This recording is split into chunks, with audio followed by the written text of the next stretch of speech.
back to my channel, Inday Family Music and Travel. And this place, guys, ay isa pong hot spring, B2 hot spring. Sa Taipei lang po ito. And last time kasi wala kaming baong damit kaya hindi kami nakaligo. And then, ang alam ko is, bawal yata dito mag-video. Oh no! After po namin mag-hot spring, naligo, so pumunta kami dyan sa next. Sa taas lang po siya ng konti, maglalakad ka lang pataas. Then, free po ang entrance dyan. Ayan po siya. Ayan, makikita na ba yung mga usok. So, ang ganda. Oh my God. First time ko pong nakakita ng ganito.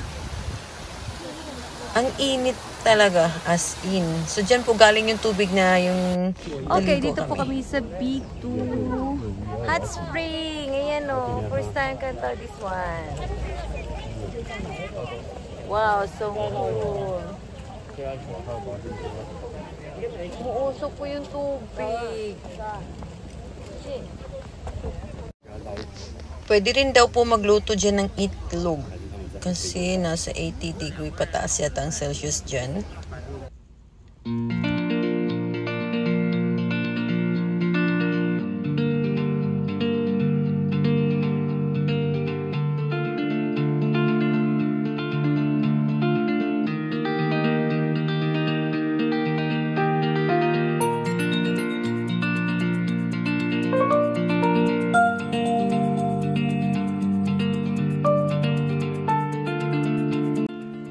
So, after that, pumunta na po kami sa stayan naming hotel. And, hindi po siya hotel, bahay lang po siya na napakamura.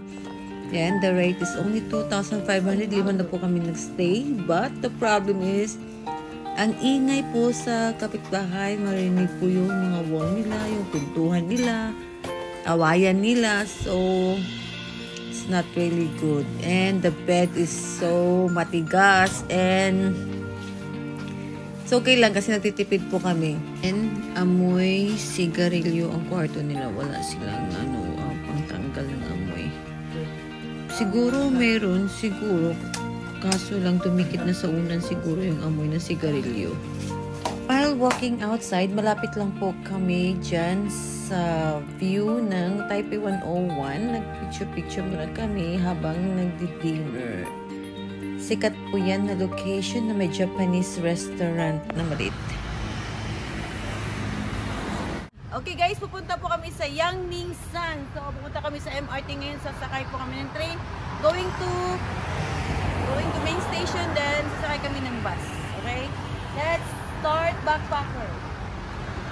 Follow the backpacker. Okay? Puro lang kami lakad. Pupunta na po kami yan sa MRT, sasakay. Then after MRT, punta kami sa main station para dun sumakay ng bus para sure na hindi kami mawawala. Then, sasakay kami ng bus. Yung Taipei 101 sa umaga. Yan na po yung bus namin. Nasasakyan bus number 260. So, need po natin gumamit ng mask. Ang takbo po ng bus is around mga pag hindi traffic kasi nung time na yun mga 15 minutes pataas. So, to 30 minutes. So, ang sikip, wala kami upuan. Then, ayun po, dumating na kami.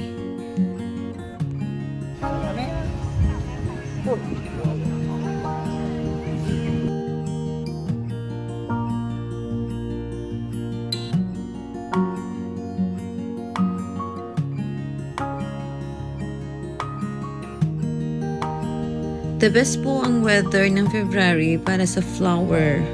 So, ang dami dyan, yung cherry blossom at iba pang mga flower. Then next is, pupunta po kami ng Grass Mountain. So, ang dami po mapapasyalan dyan sa Yangmingshan. Kaso lang kulang lang kami sa oras.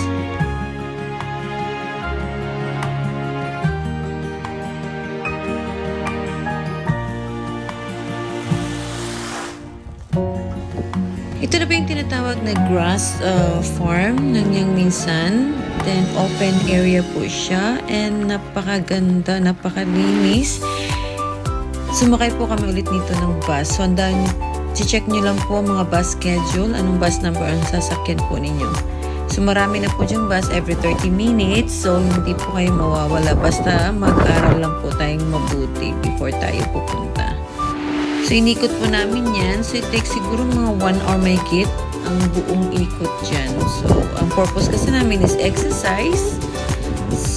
So, yan. Tinitrain ko po sila paano lagi mag-exercise. Then, mag-bus, mag-train, tipid talaga kung gusto nyo pong magtipid at iwas traffic and makapagpahinga pa kayo pag nagbabas po kayo.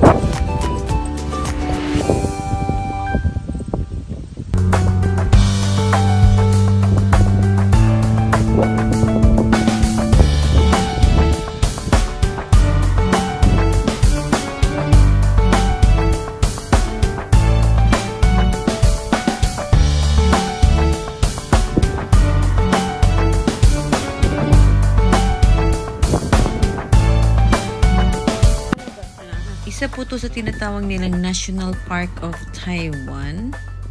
Then after that, syempre, bibigyan din namin ng reward yung mga anak namin sa night market. Kakain ng marami, maglalaro, si Casey, syempre, para hindi nila ma-feel masyado yung pagod. Okay, thank you for watching guys, and don't forget to subscribe my YouTube channel, and please don't forget to click the bell button para po ma-notify kayo every time kung may mga travels po kami mga bago. Thank you and bye-bye! 你们要累计吗？累计的话可以换这个，再一次就换这个。